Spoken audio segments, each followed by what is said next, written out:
देखो क्वेश्चन सभी इजी होते हैं, क्वेश्चन सभी इजी होते हैं, बस ये है कि आप पहले से उसकी प्रैक्टिस करके जाइए। होगा क्या कि अगर कोई भी नया क्वेश्चन आपको एग्जाम टाइम में वहाँ पे दिखता है, तो प्रॉब्लम ये आ सकती है कि फर्स्ट टाइम में पता आपको देखे थोड़ा डर लगे, यार ये क्वेश्चन कैसा आ गया, तो सॉल्व नहीं किया। बात समझ रहे हैं? लेकिन अगर आप पहले से उसको सॉल्व जाओगे, तो अगर उसमें कुछ टाइप में भी चेंज आएगा ना, उसके लिए भी चेंज आएगा, तो आपको लगेगा हाँ नहीं क्वेश्चन तो वही टाइप का है, बस ये तो मैं करके आया था, बस यहाँ पर क्या हो गया उसके लिए चेंज, उसका थोड़ा सा कहते हैं कॉन्सेप्ट उसका हल्का सा चेंज कर दिया, किसी दूसरे कॉन्सेप्ट उसको मिक्स कर दिया। इस तरह क्वेश्चन ईजी रहते हैं, लेकिन पहले आपको प्रैक्टिस भरपूर करनी है। मैथ्स का पूरा रोल यही होता है बेटा कि आप जितनी ज़्यादा प्रैक्टिस करोगे उतनी अच्छी आपको ठीक है। इसीलिए मैं कोशिश करता हूँ कि कॉन्सेप्ट बताने के बाद जितने ज़्यादा क्वेश्चन हो सकते हैं वो आपके सामने यहाँ पर डिस्कस कर सकते हैं, ठीक है। और आप लोग भी लगातार मेहनत करते रहिए।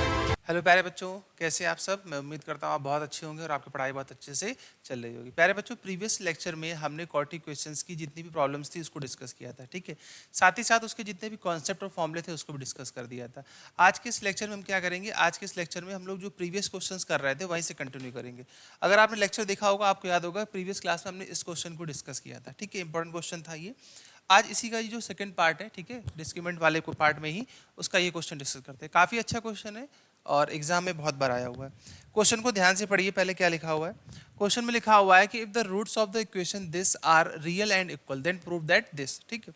मैंने आपको बताया था कि डिस्क्रिमिनेंट में आप याद रखिए केस क्या कि अगर रूट्स रियल और इक्वल होते हैं तो क्या होता है बेटा, डी की वैल्यू 0 होती है। और अगर रूट्स कैसे होते हैं, 0 से बड़ा होता है, यानी कि D is greater than 0, then roots are real and distinct, ठीक है ना। और केस नंबर थर्ड क्या था कि जब डी की वैल्यू 0 से छोटी होगी यानी लेस देन 0 होगी, तो उस केस में क्या होगा, इमेजिनरी रूट होंगे, आप कह सकते हैं कि नो रियल रूट्स हो जाएंगे हमारे पास, ठीक है। तो चलिए इसको स्टार्ट करते हैं। अब बहुत सिंपल है कि अगर रूट्स इसके रियल एंड इक्वल है तो आप सीधा लिखेंगे क्या कि डी की वैल्यू क्या हो जाएगी, 0, ठीक है। अब अगर डी की वैल्यू 0 तो फॉर्मूला आपको पता ही है क्या होता है। फॉर्मूला क्या होता है, B square minus 4ac equal to 0 हो जाता है हमारे पास, ठीक है, ये चीज़। अब चलो यहाँ पे वैल्यू पुट करो, यहाँ पे देखो बी स्क्वायर निकालोगे तो निगेटिव वाली वैल्यू है, तो -2 का स्क्वायर कर लीजिए, कितना हो जाएगा 4, तो ये हो जाएगा बेटा ए स्क्वायर माइनस बी सी, ठीक, क्लियर है। अब स्क्वायर करना है तो इस पर भी होल स्क्वायर हो जाएगा, -4 इंटू ए की वैल्यू कितनी है, ए की वैल्यू है सी स्क्वायर माइनस ए बी, ठीक। और सी की वैल्यू कितनी दी गई है हमारे पास, ये दी गई है B square minus A C equal to 0, ठीक है, क्लियर है। अब इसी को सिंप्लीफाई करना है और हमारा आंसर आ जाएगा। देखिए 4 यहाँ पर भी है, 4 यहाँ पर भी है, तो क्यों ना 4 को 0 कर दिया जाए, तो 4 को 0 कर दीजिए। यहाँ हो जाएगा a माइनस बी का होल स्क्वायर, तो a स्क्वायर हो जाएगा, फिर b करोगे तो b square C square, -2a भी करेंगे तो 2a स्क्वायर और bc, ठीक है। माइनस, अब ब्रैकेट लगा के पहले इनका मल्टीप्लाई कर लो, बाद में माइनस साइन से मल्टीप्लाई कर देना। तो c का मल्टीप्लाई करोगे तो c स्क्वायर b स्क्वायर, फिर c का मल्टीप्लाई इसमें करेंगे तो कितना हो जाएगा, ac क्यूब। अब माइनस का मल्टीप्लाई करा लो तो ए बी और ये क्यूब हो जाएगा, फिर इसका मल्टीप्लाई कराओगे तो माइनस और ये माइनस क्या हो जाएगा, प्लस हो जाएगा, माइनस और ये माइनस क्या हो जाएगा, प्लस हो जाएगा, ठीक है। तो ए बी का मल्टीप्लाई इसमें कराओगे तो ये हो जाएगा ए स्क्वायर बी सी और इक्वल टू में 0, क्लियर है, ठीक है। थोड़ा सा ध्यान रखिएगा मल्टीप्लाई में और थोड़ा सा केयरफुली रहिएगा, प्लस माइनस की गलती ना होने पाए, ठीक है। चलो सॉल्व करते हैं, कितना आएगा, a to the power 4 plus B square C square, ठीक है, क्लियर है। 2a square B C minus, अब माइनस साइन भेज दो अंदर, तो ये प्लस हो जाएगा, ये भी प्लस हो जाएगा और ये माइनस हो जाएगा भाई, ठीक है। सभी साइंस क्या हो जाएंगे, चेंज हो जाएंगे हमारे पास, क्लियर। चलो अब देखो कुछ कैंसिल हो रहा है क्या, बिल्कुल कैंसिल हो रहा है, बी स्क्वायर से ये वाली वैल्यू कैंसिल हो गई और माइनस और माइनस प्लस हो जाएगा, तो a to the power 4 plus 3, plus नहीं माइनस लगा लो, माइनस का 3a स्क्वायर बी सी, इस वाले टर्म को इस वाले टर्म से ऐड कर दिया, माइनस माइनस प्लस हो जाएगा, ठीक है, ये चीज। तो जब आप इसको ऐड कर दोगे तो यहाँ क्या आ जाएगा, माइनस और ये माइनस प्लस हो जाएगा, और प्लस में क्या आ जाएगा, ए सी क्यूब, और यहाँ पे हो जाएगा A B cube equal to 0, clear है। अब आप बहुत ध्यान से देखो, हम लोग अपने जो प्रूविंग वाला स्टेप है वहां तक पहुंचने वाले हैं, बस एक स्टेप और करना है। अब क्या करना है, देखो ए इसके पास भी है, ए इसके पास भी है, और ए इसके पास भी है, ए इसके पास भी है, तो सभी के पास ए है कि नहीं, तो यहाँ से ए कॉमन ले लो। तो जब आप ए कॉमन लोगे तो यहाँ क्या हो जाएगा, ए क्यूब प्लस बी क्यूब यहाँ बना लो बेटा, और यहाँ पर क्या बना लीजिए, सी क्यूब, और माइनस का 3abc इक्वल टू 0, ठीक है, क्लियर है।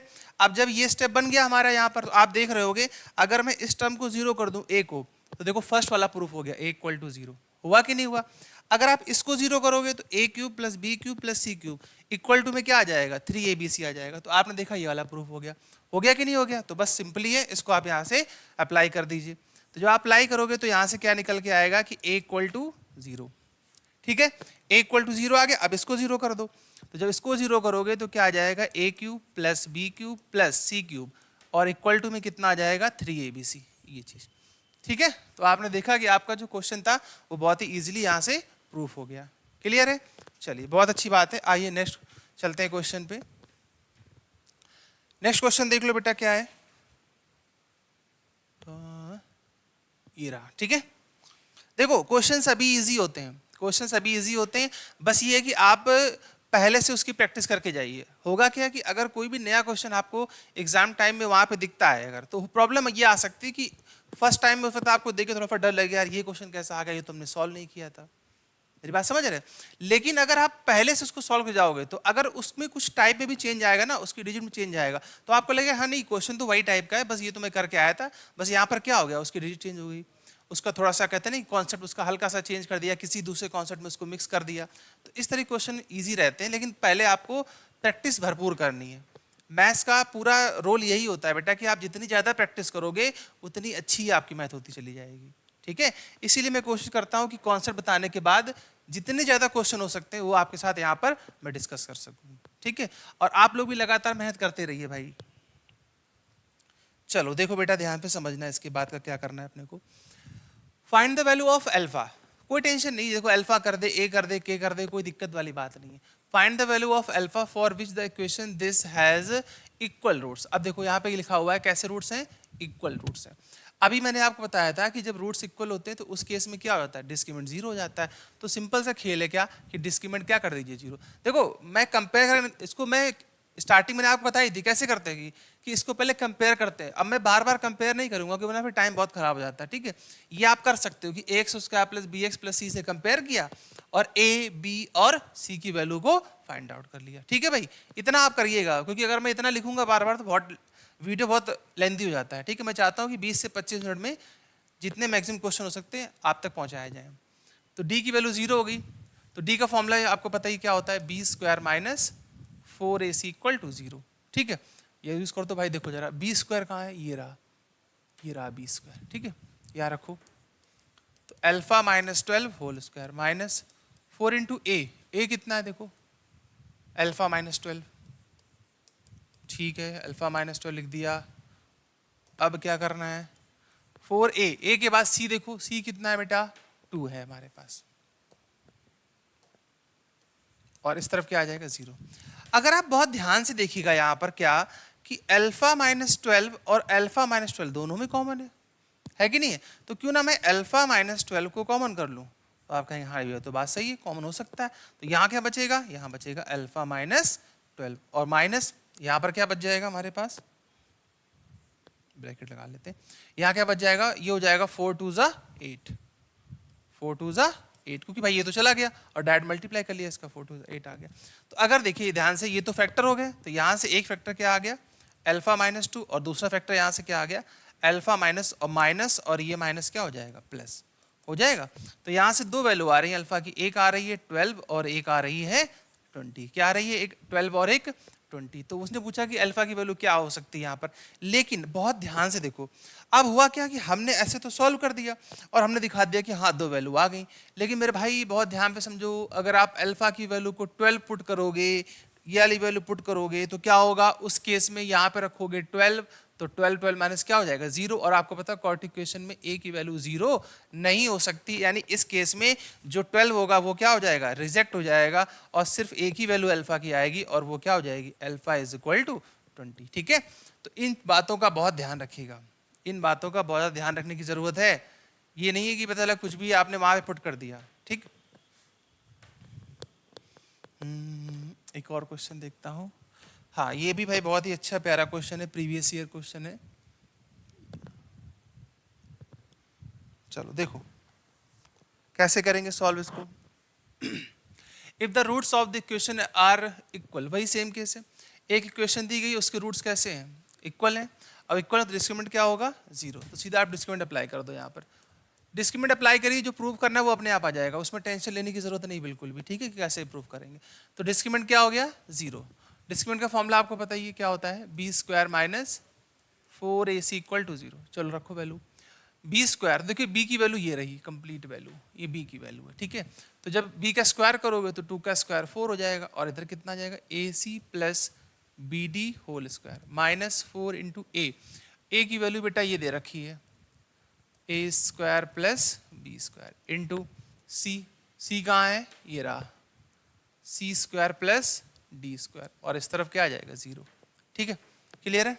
देखिए 4 यहाँ पर भी है, 4 यहाँ पे, 0 कर दो, मल्टीप्लाई मत करो कभी भी, फॉर्मूला ओपन कर दो तो क्या आ जाएगा, फॉर्मूला ओपन करिए क्या आ जाएगा यहाँ पर, A square C square plus B square D square plus 2ab ठीक है भाई, ए बी सी डी सब कुछ है तो लिखना ही पड़ेगा, माइनस इसका मल्टीप्लाई कराओ तो A square C square plus A square D square plus B square C square plus B square D square, ठीक है ये चीज। अब अगर आप माइनस साइन ओपन कर दोगे तो क्या आ जाएगा, A square plus B square D square plus 2abcd minus A square C square minus का ए स्क्वायर डी स्क्वायर और माइनस का बी स्क्वायर और माइनस का यहाँ पर क्या आ जाएगा, बी स्क्वायर डी स्क्वायर, ठीक है भैया ये चीज क्लियर है। अब जल्दी देखो कौन कौन सी वैल्यू कट रही है, A square C square cut गया, और क्या कटेगा देख लो जल्दी से, कैंसिल आउट हो रहा है, ए स्क्वायर डी स्क्वायर कहीं है क्या, नहीं है, बी स्क्वायर डी स्क्वायर ये रहा, ठीक है। तो जो वैल्यू कैंसिल आउट हो सकती है उनको तुरंत कैंसिल कर दीजिए, बची वैल्यू को लिखिए। देखिए ये लिखा हुआ है A square D square B square, लेकिन ये दोनों निगेटिव है और ये पॉजिटिव है, तो क्यों ना मैं माइनस से मल्टीप्लाई कर दूं। तो जैसे ही आपने माइनस से मल्टीप्लाई किया तो ये हो जाएगा पॉजिटिव, और ये भी क्या हो जाएगा पॉजिटिव, और ये वाली वैल्यू क्या हो जाएगी नेगेटिव, क्लियर है ये चीज, ठीक है। अब आपने जैसे ऐसे किया तो आपको दिख रहा होगा भाई ये लिखा हुआ है ए स्क्वायर बी स्क्वायर और A B C D 2 times में आ रहा है कि नहीं आ रहा, तो आप कहेंगे हाँ ये तो फॉर्मूला हो गया है किस चीज का, कि A D minus B C whole square, बोलो क्लियर है, दिखा था फॉर्मूला। अब फॉर्मूला दिख गया तो कोई टेंशन नहीं, स्क्वायर हटा के 0 कर दीजिए उस तरफ, यहाँ पे क्या बचा A D minus B C equal to 0, तो आप बहुत ही प्यार से बोलोगे सर यहाँ से तो जो है वो ए डी जो है वो किसके इक्वल आ गया, बी सी के इक्वल आ गया, और यही मुझे प्रूफ करना था, ठीक है ये चीज। तो ऐसे क्वेश्चंस बहुत ही ईजी होते हैं, बस करना क्या है कि इसको सॉल्व करते जाइए, रुकिए नहीं, ये मत सोचिए कैसे आएगा, आप सीधा फॉर्मूला पुट करिए, बी स्क्वायर माइनस 4ac जो भी वहाँ पे आइडेंटिटीज लग रही है उनका यूज करिए, plus minus multiply divide, then आपका आंसर आ जाएगा, ठीक है ये चीज क्लियर। चलो फाइंड द वैल्यू ऑफ के, एक और क्वेश्चन करते हैं। एग्जाम में सबसे ज्यादा क्वेश्चन डिस्क्रिमिनेंट के ही आते हैं, डिस्क्रिमिनेंट एंड वर्ड प्रॉब्लम, ठीक है, और बाकी आपका जो श्रीधराचार्य है उसको भी एक बार देख के जरूर जाइए। The value of K for which the equation has real and equal roots, same question है, अगर रियल एंड इक्वल रूट्स है इसका मतलब डिस्क्रिमिनेंट क्या हो गया 0, ठीक है। अब अगर डिस्क्रिमिनेंट 0 है तो आप फॉर्मूला यूज कर सकते हो सीधा सीधा क्या, कि B square minus 4ac equal to 0 use कर सकते हो। रखो बेटा बी स्क्वायर, देखो जरा बी स्क्वायर पर ध्यान देना, यहाँ पर अच्छा देखिए डायरेक्ट ये सिंपल उसमें क्या बोलते हैं जनरल इक्वेशन तो है नहीं, तो पहले इसको जनरल इक्वेशन में चेंज करना पड़ेगा, तो ये हो जाएगा एक्स स्क्वायर प्लस, और इसके को अंदर मल्टीप्लाई करा दो तो कितना हो जाएगा 2kx प्लस के स्क्वायर माइनस के और प्लस 2 इक्वल टू 0, ठीक है।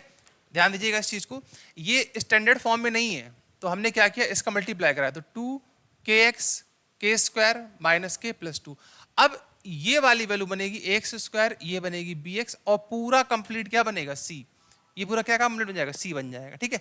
चलो वैल्यू पुटिंग करो, बी स्क्वायर मतलब 2k, तो 4k स्क्वायर, ठीक है 4k स्क्वायर, और 4 इंटू ए की वैल्यू यहाँ पर क्या है 1 ही है, और सी कंप्लीट रहेगा ये के स्क्वायर माइनस के और प्लस 2, और इस तरफ क्या आ जाएगा 0, ठीक है। फिर से वही स्टेप, 4 यहाँ पर भी है 4 यहाँ पर भी है, 0 कर दो, तो क्या बचा हमारे पास के स्क्वायर माइनस के स्क्वायर प्लस के और प्लस 2 इक्वल टू 0, देखो क्लियर है। देखो 4 यहाँ पर भी था 4 यहाँ पर भी था, 4 कॉमन लिया उस तरफ 0 हो गया, ठीक है।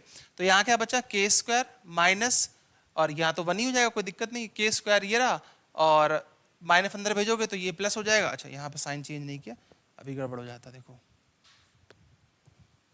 ठीक है, माइनस अंदर जाएगा तो ये माइनस, ये प्लस और ये माइनस पहले से ही था, प्लस था तो माइनस हो गया, तो ये वाली वैल्यू क्या हो गई, कैंसिल हो गई। तो k minus two equal to 0, तो k की वैल्यू यहाँ से क्या आ जाएगी, 2 आ जाएगी, ठीक है। अब ये देख लो कि k इक्वल टू 2 पुट करने से कोई नुकसान तो नहीं, कोई दिक्कत नहीं, क्योंकि x का कोएफिशिएंट 1 ही है, x स्क्वायर का तो कोई टेंशन वाली बात है नहीं। तो k की वैल्यू यहाँ से सीधी सीधी क्या आ जाएगी बेटा, k की वैल्यू यहाँ से 2 आ जाएगी, ठीक है, क्लियर है, चलो बहुत सही है। अब आ जाते हैं वर्ड प्रॉब्लम पे, देखते हैं वर्ड प्रॉब्लम की क्या अप्रोच रहती है, किस तरीके से सॉल्व करेंगे इसको। तथा ऐसे क्वेश्चंस आपने काफ़ी किए होंगे छोटे क्लासेस में। देखो क्वेश्चन क्या है कि the sum of two natural number is 27 and their product is 182, find the number. तो नंबर क्या होगा, तो बहुत ही इजी क्वेश्चन है। अगर दो नेचुरल नंबर का सम आपको दे रखा है, सम दे रखा है, ठीक है, हालांकि इस क्वेश्चन को तो हम लोग उससे भी कर सकते थे, लीनियर इक्वेशन से भी, तो आप वैसे भी कर सकते हो, ठीक है, जरूरी नहीं कि आप क्वाड्रेटिक से ही करो, लेकिन फिर भी चलो क्वाड्रेटिक से बता देते हैं। अगर मैं देखिए सम दिया हुआ है, आप ऐसे समझो जैसे मैं आपसे बोलता कि दो नंबर, एक नंबर x और y है, अगर उनका सम है 27, अगर एक नंबर x लूंगा तो दूसरा क्या होगा, दूसरा होगा 27 माइनस y, यही तो होगा कि नहीं होगा, बोलो, ठीक है। तो इसी तरीके से हमने क्या किया, समझिएगा, यहाँ पर हमने लेट कर लिया, लेट द नंबर्स आर, एक को मैंने क्या ले लिया x और दूसरे को क्या ले लिया मैंने y, x एंड y, ठीक है, वैसे करते हैं, ठीक है। दोनों का सम दिया हुआ है तो सम का मतलब हो गया x प्लस वाई, कितना दे रखा है मुझे 27, ये आपकी हो गई equation first. And their product, और इनका मल्टीप्लिकेशन दिया हुआ है x और y कितना 82, सॉरी 182, ये हो गई इक्वेशन 2। अब करना क्या है, बाय यूजिंग सब्स्टिट्यूशन मेथड। देखिए अगर मैं यहाँ से x की वैल्यू निकाल के यहाँ पुट कर दूँ या यहाँ से यहाँ पुट कर दूँ, तो कोई दोनों में से कुछ भी कर लो, दोनों सही है। तो x की वैल्यू यहाँ से क्या आ जाएगी बोलो 182 अपॉन, या रुको एक मिनट रुको, यही से वैल्यू पुट करते हैं by equation first, by equation first x की वैल्यू क्या आ जाएगी 27 माइनस वाई, इसको हम कहाँ पुट कर दें, इक्वेशन 2 में, ठीक है। तो पुट इन सेकेंड, सेकेंड में पुट कर दो, आंसर आ जाएगा। तो ये हो जाएगा बेटा 27 माइनस वाई मल्टीप्लाई, यहाँ पहले से y था और उधर कितना आ जाएगा 182, डायरेक्ट मल्टीप्लाई करा लो तो ये हो जाएगा 27y माइनस वाई स्क्वायर और माइनस का 182 इक्वल टू 0, ठीक है। इसको ठीक से लिख लीजिएगा, माइनस से मल्टीप्लाई करके, तो वाई स्क्वायर प्लस का हो जाएगा 27y माइनस का हो जाएगा और ये भी प्लस का हो जाएगा। तो ये क्या बन गई बेटा, एक क्वाड्रेटिक इक्वेशन बन गई, ठीक है। तो इसको आप सॉल्व करेंगे, y की वैल्यू आएगी, यहाँ पुट करेंगे, x का आंसर आ जाएगा, ठीक है। ये क्वेश्चन मैं करवा चुका हूँ लीनियर इक्वेशन वाले पार्ट में, ठीक है, लेकिन अब वो है दोनों में, तो इसीलिए उसको सॉल्व करते हैं हम लोग दोनों में ही।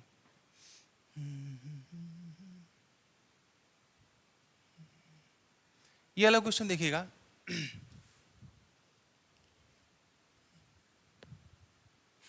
देखो क्वेश्चन में क्या कहा गया कि the difference of two natural number is 5, मतलब दो नेचुरल नंबर का डिफरेंस कितना दिया गया है 5 दिया गया है, ठीक है। And the difference of their reciprocal is 1/10, then find the number. देखो यहाँ पे मैंने आपको बताया था एक कॉन्सेप्ट, अगर दो नेचुरल नंबर का डिफरेंस है, मान लो आपने क्या किया, आपने एक नंबर x लेट कर लिया और दूसरा नंबर आपने क्या लेट कर लिया y, यहाँ से आपने लेट कर लिया, ठीक है। तो आपको बताना पड़ेगा डिफरेंस वाले केस में कि आपने ये माना है कि जो x होगा वो क्या होगा y से बड़ा होगा, ठीक है। तो अगर आप डिफरेंस कर रहे हो तो क्या होगा, बड़े नंबर से छोटे नंबर को माइनस करोगे तो डिफरेंस क्या आ जाएगा 5 आ जाएगा, ठीक है, इक्वेशन 1। लेकिन जब आप इनका रेसिप्रोकल करते हो, बहुत ध्यान पे समझना बेटा, जब इनका क्या करते हो रेसिप्रोकल, मैंने आपको बताया था प्रीवियस लेक्चर में कि रेसिप्रोकल में जो नंबर बड़ा होता है वो क्या हो जाता है, छोटा होता है, और छोटा नंबर बड़ा हो जाता है। मैंने आपको दिखाया था प्रूफ करके, जैसे मान लीजिए मैंने आपसे कहा कि 2 से 1 को माइनस करो तो आप बोलोगे 1, अब इस केस में कौन बड़ा है 2, लेकिन अगर मैं इनका कर दूं रेसिप्रोकल तो अब इस केस में 1 बड़ा हो गया, ठीक है, ये चीज। तो ये बातें ध्यान रखेंगे, छोटी छोटी बातें हैं, इनको याद रखिएगा। अब देखो अगर मैं इनका रेसिप्रोकल करूंगा तो ये हो जाएगा 1/y और 1/x, और कितना दिया हुआ रेसिप्रोकल 1/10, ये चीज, ठीक है। तो दो इक्वेशंस बन गई। अब चाहो तो लीनियर पे सॉल्व कर लो, चाहो तो इसको क्वाड्रेटिक से सॉल्व कर लो, जैसा तुम्हें अच्छा लगे वैसे सॉल्व कर लीजिएगा, ठीक है। तो कर लीजिएगा इसको सॉल्व, ठीक है, मैं यहीं पे छोड़ दे रहा हूँ भाई, करवाया हुआ है क्वेश्चन इसलिए मैं कह रहा हूँ, ये छोटे छोटे क्वेश्चन हैं, इनमें ज्यादा टाइम नहीं लगाते हैं। ये क्वेश्चन देखिए, ये प्योर क्वालिटी क्वेश्चन है अपने पास, ठीक है, और अच्छा क्वेश्चन है, 2024 के सेट में भी मिलेगा आपको अगर आप देखेंगे, ठीक है। बस शायद वहाँ पे बुक की जगह पेन पेंसिल या कोई लगा देते हैं, तो 2024 के सेट में भी आया था ये क्वेश्चन, अच्छा क्वेश्चन है। देखो, a bookseller buy a number of books for rupees this 7 for rupees 1760. If he had bought 4 more books for the same amount, each book would have cost rupees 22 less. How many books did he buy? तो कह रहा है, देखिए बहुत simple सा है, एक book seller है, वो क्या करता है कि कुछ बुक्स खरीदता है, मुझे नहीं पता कितनी खरीदता है, और उनका जो प्राइस है वो कितना है, वो है 1760 रुपये, ठीक है, 1760 रुपीज़ है। If he had four if he had bought 4 more books, ठीक है, मतलब क्या कर रहा है, वो चाह रहा है कि वो ये चाह रहा है कि वो 4 किताबें और एक्स्ट्रा खरीद ले सेम अमाउंट में। मेरी बात समझ रहे हैं? तो कह रहा है कि each book would have cost 22 less, तो सभी बुकों का जो प्राइस है वो क्या हो जाएगा, वो 22 रुपीज कम हो जाएगा। Then how many books did he buy, तो उसने कितनी बुक्स खरीदी। बहुत सिंपल सा लॉजिक है। आप ये देखो सबसे पहले कि इस क्वेश्चन में हमें पता क्या नहीं है। आप ये देखिए, इस क्वेश्चन में हमको ये नहीं पता है कि वो स्टार्टिंग में कितनी बुकें खरीद रहा था, मुझे नहीं पता है स्टार्टिंग में कितनी बुक खरीदा। मैंने मान लिया कि स्टार्टिंग में वो जो नंबर ऑफ बुक्स है वो कितनी है, एक्स है, तो यहीं से स्टार्ट करेंगे बेटा, क्या कि let the number of books, मैंने मान लिया कितनी बुक्स है, एक्स बुक्स है। अब थोड़ा दिमाग लगाओ, अगर वो एक्स बुक इतने रुपए में खरीदेगा तो एक बुक का प्राइस क्या होगा, ठीक है।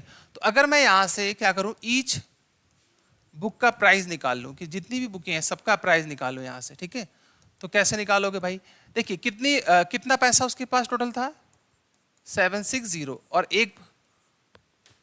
और नंबर ऑफ बुक्स कितनी है ये भाई, बहुत सिंपल सा, मैंने आपसे कहा आपके पास 100 रुपए हैं, ठीक है, और आपने 4 बुक्स खरीदी हैं, तो एक बुक कितने की, तो आप कहेंगे एक बुक कितनी की हो जाएगी 25, तो ये तो बहुत ही ईजी था।